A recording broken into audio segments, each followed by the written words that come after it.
បាទឆេងមេងបាទ2026បាទយើងរៀបចំ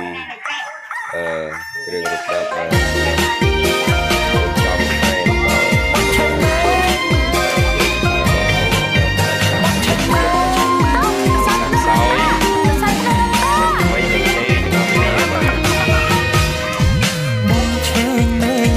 ថាបនសាច់នោះដូនតាជាបនប្រពៃណីនេះតាំងពីបុរាណកាលមានជោគសាស្ត្រឡើយចិនទៅជាចិនគីចិនហើយណាំជឹកកាតារំពេងចិនទេកាំសែនព្រេនរំលឹងដល់គុណដូនតាមកហើថ្លៃថ្លា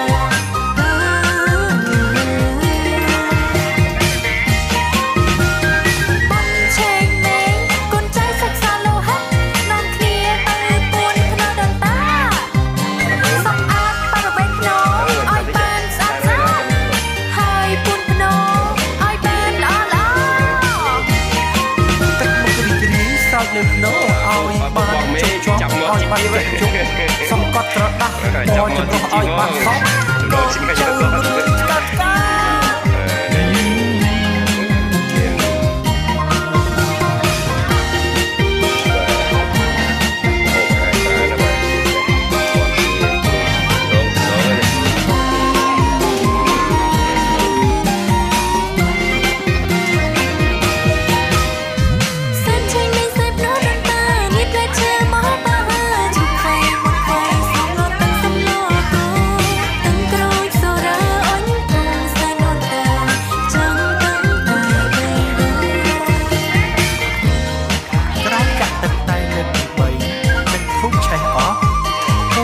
ដឹកសម្លៀកបំពាក់ក្រដាស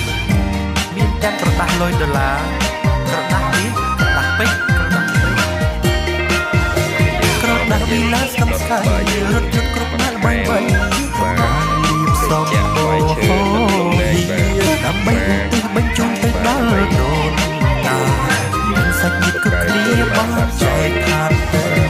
គ្រប់គ្នាបា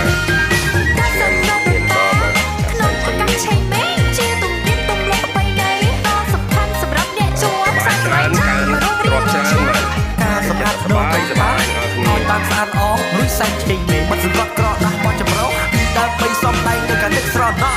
រលឹកដល់កូនដូនតាដែលធ្លាប់បីបាច់ចិញ្ចឹមកូនកាលគាត់នៅមានជីវិត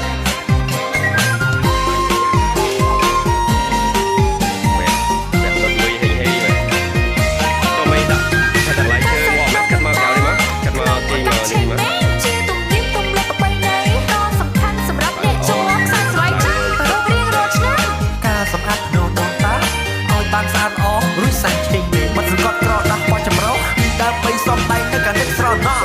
រលឹកដល់កូនដូនតាដែលធ្លាប់បីបាច់ចិញ្ចឹមកូនកាលគាត់នៅមានជីវិតតាមអ្វីប្រជាជនចំពោះការសាស្ត្រដូនតាយ៉ាងនេះមិនថាដូនតាយើងដែលធ្វើមរណភាពហើយទាំងហើយអ្វីដែលសំខាន់នោះគឺការនឹករលឹករបស់យើងចំពោះដល់សូមមានបងជ័យឬហៅថាបងសែងភ្នោដូនតាប្រសិទ្ធពរជ័យនិងអ្នកផលជួបតែសេចក្តីសុខ